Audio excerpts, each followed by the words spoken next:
Your destiny lies with me. Hey, what's up everybody? Welcome back to the Star Wars headquarters. We're talking about Droidekas, and we got some gameplay of the classic Battlefront 2 with the Droideka. Always fun to revisit the classic Battlefront 2. I definitely recommend it. Roll around with the Droidekas and get yourselves ready for June 26th when the Droideka finally arrives to Battlefront 2. And hit that like button if you are as excited as I am. Let's go for 3,000 likes on this video. And in this video, we're going to be talking about a lot of things, including what modes the Droideka will be available in, the most effective ways to take down the Droideka, including how it reacts to lightsabers and force powers, and so much more, including comments about more upcoming reveals in August. So tons of stuff to go over in this video, and let's jump to the first bit of information right here. So this was posted on Reddit, and Howdy Fella asked, what's the HP on their shield? And they also asked, will the Droidekas be available in modes like Blast and Strike? And Jay responded and said, to my knowledge, they'll be available in any mode that has reinforcements. As for their shield strength, I'm not sure just yet. I think it's still being finalized. So we now know that the Droideka will be available in pretty much every mode that, reinforcements are available in. So that is going to be freaking awesome. I could not wait for that. I really enjoy Capital Supremacy, of course, but I also love to go into Blast mode as well. I really love that mode. And to know that the Droideka should be coming to Blast mode as well is certainly exciting for me. So I cannot wait to try it in all of these different modes, of course. Now, we're going to talk about something else that's really interesting. This was posted on Twitter as well. Jay said, will the Droideka get ragdolled from push-pull ETC abilities or retribution in Star Wars Battlefront 2? And his response to that was, nope.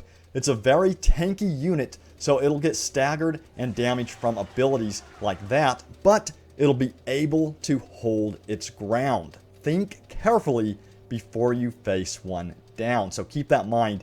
It's not going to be reacting like other units do. It's going to be a lot more bulky, a lot more tank-like, and you really have to think about how you're going to deal with these Droidekas. And I love that about the Droideka because, again, it should at least feel very, very threatening when you go up against it. We're all thinking about playing as the Droideka, but remember, you're also going to be facing off against it as well. And I asked this question out there on Twitter. I said, very cool. What is the best way to take down its shields? Smart ion grenade, perhaps?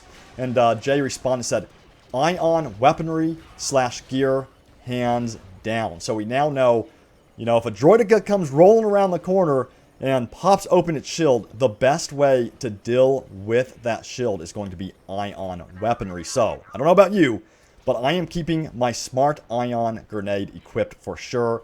I always keep that handy, and I think the smart ion grenade is one of the most underrated abilities in Battlefront 2. Not only can it take down turrets with one shot, but it can also take down, the heavy shield, of course. It can damage regular units, it can damage vehicles. It's an all-around good weapon or grenade to have equipped, and it's going to be particularly useful against these Droidekas when we face off against them. Now, what about lightsabers? How is the Droideka going to react to lightsabers? This was asked out on Reddit. Goku said, can't use ion shot as Lando. These Droidekas will easily destroy blaster heroes. Also, will saber users be able to strike them while the shield is up or no? Jay responded and said, lightsabers will be able to go through the shields since we found they were too strong without that. Blaster heroes can shoot from afar, but at the same time, I think it's good to have units that counter other units well, including countering heroes. So the Droideka will be quite vulnerable to lightsaber heroes still, which certainly makes sense because, lightsaber heroes are extremely powerful regardless. And if a lightsaber hero is that close to a Droideka and you're playing as the Droideka, you probably made a mistake by getting that close to begin with. So it's going to be wise to, stay back with the Droideka and make sure you keep your distance, especially from lightsaber wielding heroes for sure. So if you see a lightsaber wielding hero coming near you, it's probably best to just simply put down your shield and immediately tuck and roll. Remember, tuck and roll if you see a lightsaber hero. Just get out of there. Don't mess with them because they're going to be able to take you down very quickly. Now, there's another interesting question on Twitter as well, and this was asked by Ivan. Ivan asked, "Hey Ben, I'm hoping you will answer my question. Will there be new content for original trilogy or sequel trilogy? Or is this game all Clone Wars now?" And Ben responded, said, "Star Wars is a big galaxy. Who knows where we'll end up down the line?" Okay, we know, but we'll be back in August to talk more about the future. So it looks like August is looking like a huge month for Battlefront 2 in terms of reveals, because they're going to be revealing a lot in August. As you know, there will be a new PvE mode, and that should be revealed in August as well. And this PvE mode is going to be completely different, from what I understand, from the PvP experience in Battlefront 2. So that sounds really promising. I'm really excited for the potential of this PvE mode, and I'm really curious to see what this PvE mode is all about. Will it be in the Clone Wars? Will it be an original trilogy mode? Will it be a new trilogy mode? Because as you know, as we get more and more into the fall and into the winter, we're nearing episode 9. So naturally, we're all going to wonder, will there be new mode and content related to episode 9? What we do know right now, of course, is that Felucia will be coming to Battlefront 2 later this year. And personally for me, I'm really, really thrilled and happy that DICE is still focusing on Clone Wars content. I know we talk about Clone Wars content a lot here at the Star Wars headquarters. We absolutely love it. It's definitely one of my favorite eras in all of Star Wars, of course. But I do love the original trilogy and the new trilogy as well. And, if they ever decide to revisit the original trilogy, for instance, I would love to see some Rogue One content come back. Maybe they could do a map dedicated to Jeddah or do something like that. I think that'd be really, really cool to see. So if they were to do something like, Rogue One, for instance, what would you want to see? I think they could do something on Capital Supremacy.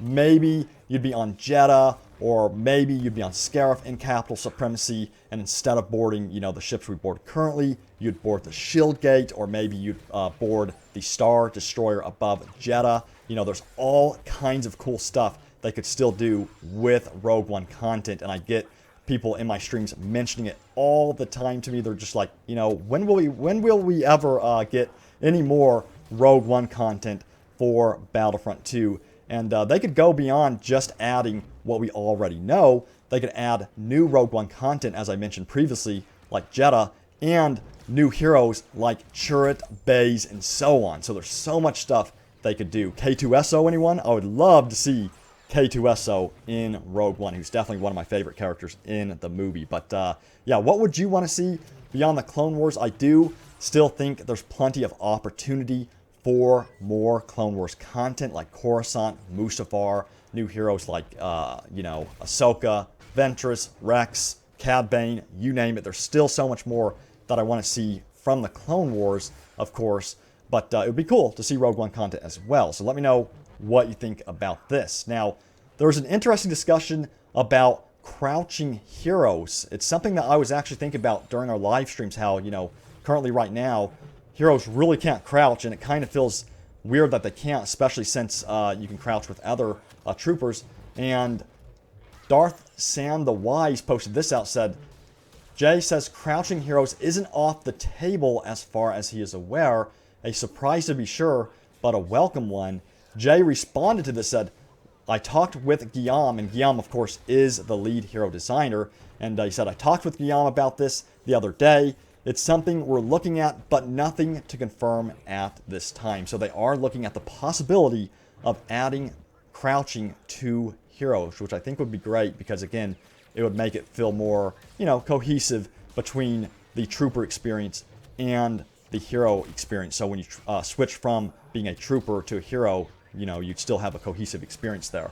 And then finally, you may have noticed that, you know, some players have leveled up too much after the May level up update. And, you know, Ben responded about this and said they are working on people who have experienced inflated amounts of leveling up. So they are working on this and they're doing it player by player. So, you know, if a player has leveled up to like level 400 for some reason and they should not have, that player will be reduced back down to the proper level. And it won't happen for everyone at once that experienced the bug, but it will happen per player, and they're going to go through each player individually. It kind of sounds like a lot of work. So, you know, with that bug, hopefully DICE gets that all worked out and it goes smoothly for them. And honestly, I haven't noticed it too much when I play on Battlefront 2, so it seems like an error that seems kind of in the background and something that's not too prevalent, thankfully. So I haven't experienced it too much myself, but it's good to know that they are fixing it that quickly. But there's the news for you all today. Hope you enjoyed it. We are counting down the days to Battlefront 2's June update. It's going to be a big one. I could not wait. Very excited for it. So keep it right here at the Star Wars headquarters. Be sure to hit that subscribe button, turn on notifications. You're not going to want to miss it. I will see you all next time, and may the Force be with you always.